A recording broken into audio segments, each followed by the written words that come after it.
Us now is Newt Gingrich, former Speaker of the House, great friend, Fox News contributor. I may sneeze from allergies in the middle of this segment. Newt, welcome back. You and Ambassador Callista. I mean, I think there's a problem here with some anti-Catholic bias, okay, in the Kamala Harris decision not to go to the Al Smith dinner. It's for Catholic charities. As you heard His Eminence say, this hasn't happened in 40 years. That was Walter Mondale. He lost 49 states. I just want to get your take on this. I want to get to fracking and some other things with you. But I just don't want to let this go by because I think this is a big event. And I think it's an event that's really going to hurt the vice president. Let me say, first of all, that Callista and I both really like Cardinal Dolan and have always enjoyed visiting with him.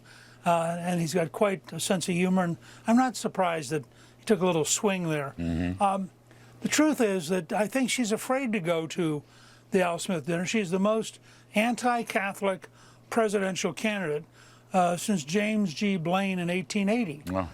And all of the anti-Catholic laws passed in that era were called Blaine laws. So you can imagine how strongly he was. Look, when she was a senator, she's interviewing in public, in a senatorial hearing, nominees who are Catholic, and she says, you know, you belong to the Knights of Columbus. Well, the Knights of Columbus is over 2 million people, voluntarily get involved, you know, have pancakes on Saturday morning, raise money for charity.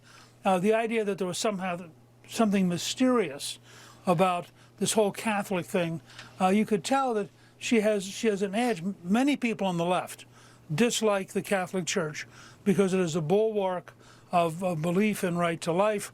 It's a bulwark of belief in God, and it's a bulwark of belief that, in fact, our job is to try to understand what God wants us to do, not try to become gods of our own. So there's a huge underlying hostility between the left and organized religion. By the way, her vice presidential candidate as governor closed every single church in Minnesota during COVID, but allowed the Mall of the Americas to stay open so you could have retail therapy. Right. Now, right. I mean, I don't know how much more anti-religious you could be than Tim Walz. You know, the other thing is, look, Donald Trump put out a flyer on this, obviously, but the Biden-Harris administration took after the Little Sisters of the Poor. On Easter, they declared Transgender Day of Visibility. I mean, I don't want to get into Transgender Day, good or bad, okay? But on Easter, which is the holiest Christian day of the year, in effect, that was really a slap in the face. Of all tradition. I mean, you're right. You know, it's a God of your choosing. It's a higher power. Why? The left seems to always be completely opposed to that. And I had Vivek Ramaswamy on yesterday talking about this very subject. How can you envision a world? How can you envision an America that has no higher power, that has no God of your choosing, that has no religious or spiritual concepts and values? I mean, that just doesn't make any sense.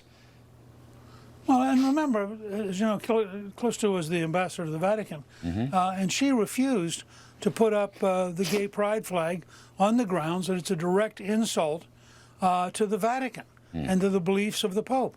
The minute we left and the minute Biden took over, they put up the gay pride flag. I mean, this necessity to insult you, to go into your space, to make you submit to whatever their latest wacky idea is. And I'll guarantee you that both Tim Walz and Kamala Harris have a deep instinct for making the rest of us subordinate to their weird ideas. I know you wrote a good piece on Harris's bait and switch on fracking. I mean, really, Newt, on this whole subject of fracking, I mean, you don't have to be for a ban on fracking. If you're running Green New Deal type policies, you want to end natural gas, you want to end gas-powered stoves, you want to end gasoline-powered cars. I mean, de facto, that's a ban on fracking, isn't it? Look, Obama really gave them the secret formula when he spoke to the San Francisco Chronicle in 2008, and he said, oh, you can open up a coal mine, it's just under my administration you'll go bankrupt. So what they're basically saying is, in every method they can, they're eliminating natural gas. As you know, they tried to outlaw even having a gas stove. Well, if there's no market, you're not going to get any. So they don't have to ban it. They just make it impossible financially. Now, this really matters in Pennsylvania because 2 of the 4 largest natural gas deposits in the entire world are in western Pennsylvania. They represent billions and billions of dollars of asset. People make money off of royalties. They make money off of jobs. And remember, natural gas is dramatically less expensive as a way of creating electricity and also does less damage to the environment. And we're going to have, with the rise of artificial intelligence, we're going to have an enormous requirement for far more electricity than we've ever had before. Nobody on the left is looking at this, and if they have their policies, they will lead us into a crisis within 4 or 5 years in which we will not be able to produce the kind of electricity you need in order to sustain the scale of computing that the modern world is going to require. Yes, sir. Newt Gingrich, as always, thank you for your wisdom. We appreciate it very much. Best to Ambassador Kalisa. Thank you.